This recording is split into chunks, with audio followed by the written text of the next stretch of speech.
वर्णन करते हैं। जिस प्रदोष के दिन का आपको बधाई कल हमने दी थी कि प्रदोष की आपको बधाई हो, प्रदोष शाम का जो समय होता है, प्रदोष काल जो होता है, उसका वर्णन जब हम करते हैं, ये प्रदोष की पूजन का विधान किसने बनाया, ये प्रदोष की पूजन का नियम किसने बनाया, ये प्रदोष की संध्या काल का, प्रदोष के समय का पूजन का विधान कौन बनाया, ये प्रदोष के समय पर एक बेलपत्र चढ़ाने का विधान किसने बनाया, प्रदोष के समय पर एक समीपत्र चढ़ने का विधान किसने बनाया, प्रदोष के समय पर अगर मान लो कोई भिखारी से भिखारी व्यक्ति भी है जो ठेला चला रहा है, उसके पास में खाने के लिए कुछ नहीं है, फटे कपड़े पहन रहा है, उसकी जिंदगी में कुछ भी नहीं बचा और कर्जे में लदालूम हो गया, एक चावल का दाना अगर वो प्रदोष के दिन, प्रदोष काल में शाम के समय पर शंकर के शिवलिंग पर चढ़ा देता है तो 3 या 4 प्रदोष में उसका कर्जा चूकना प्रारंभ हो जाता है। प्रदोष का विधान इतना ये प्रदोष का वर्णन करा किसने, इतना प्रदोष की महत्वता बताई किसने, कौन करे इतना वर्णन।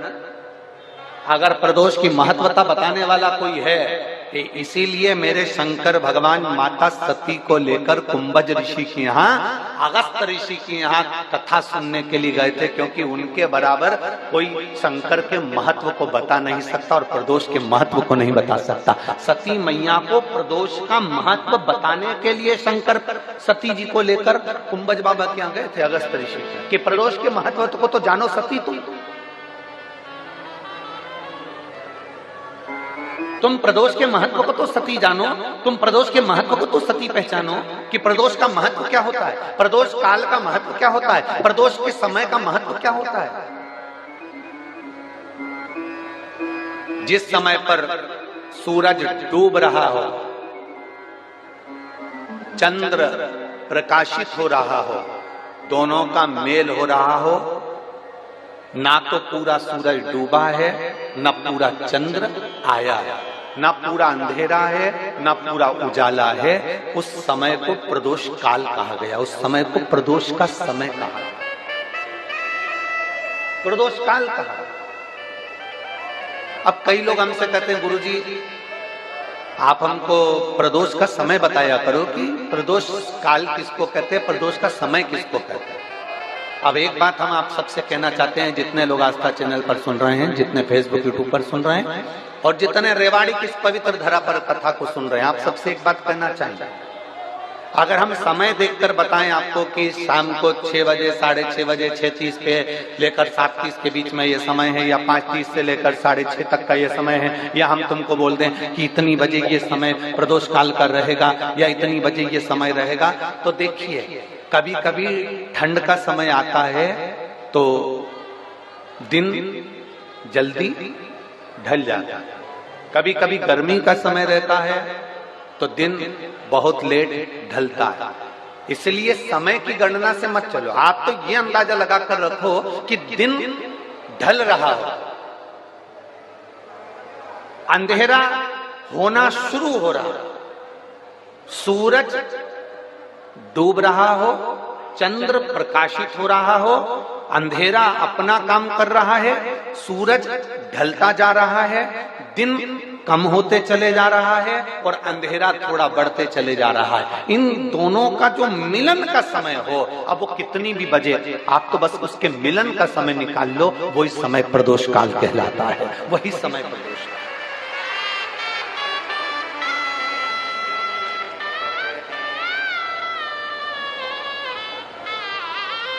अब प्रदोष काल की पूजन का विधान किसने बनाया, कोई आपसे पूछे तो क्या बताओगे, जम के बोलो जल्दी से, कौन ने बताया था, अगस्त ऋषि। सबसे प्रदोष व्रत का नियम जो आप ले रहे हैं, प्रदोष व्रत को जो आप श्रवण कर रहे हैं उसको जरा ध्यान से सुनिएगा।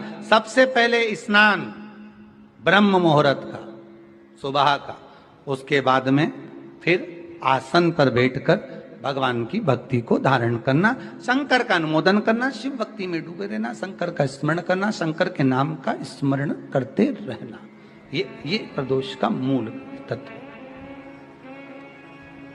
महाराज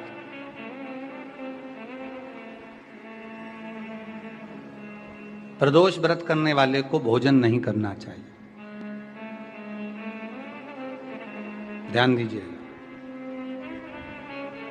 फलाहार करो, उसमें भी नमक का सेवन मत करो।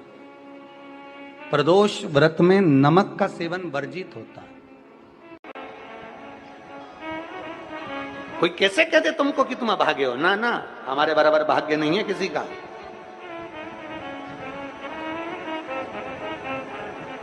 तुम्हारी ग्रह खराब है,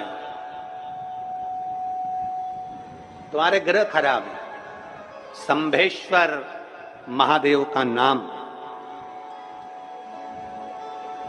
7 कनेर के पुष्प, कितने? 7 कनेर मालूम है?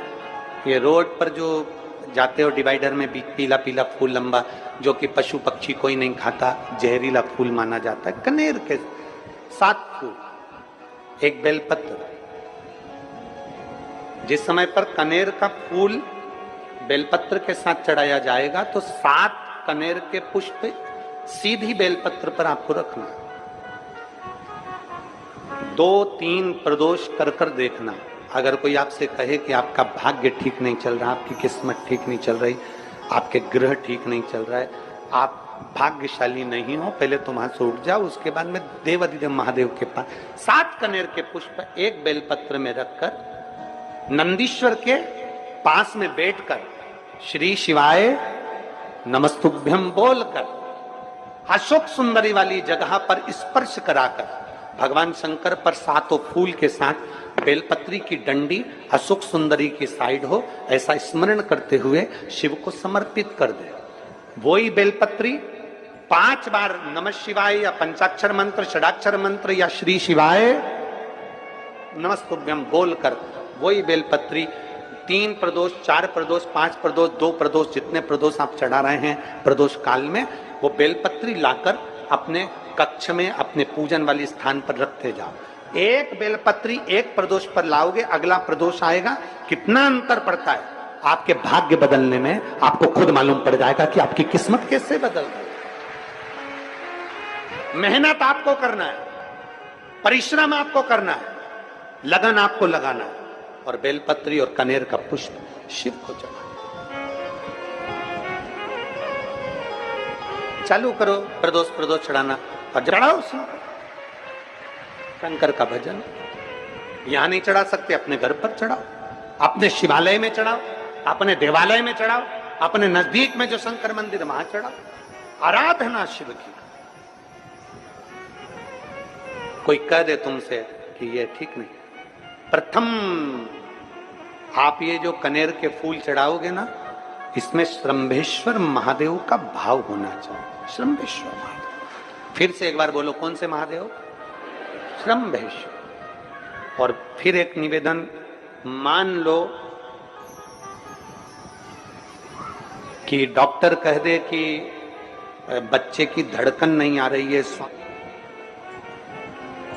7 पुष्प कोई से भी, 7 बेलपत्र अशोक सुंदरी वाली जगह पर एक एक कर बेलपत्र, एक बेलपत्र एक पुष्प अशोक सुंदरी वाली, एक बेलपत्र एक पुष्प अशोक सुंदरी वाली जगह पर चढ़ा दीजिए, और एक बेलपत्र उसमें से एक पुष्प लेकर अपने घर जाइए, और 15 दिन के बाद वापिस उस बच्चे की सोनोग्राफी जांच डॉक्टर के कहने से कराइए।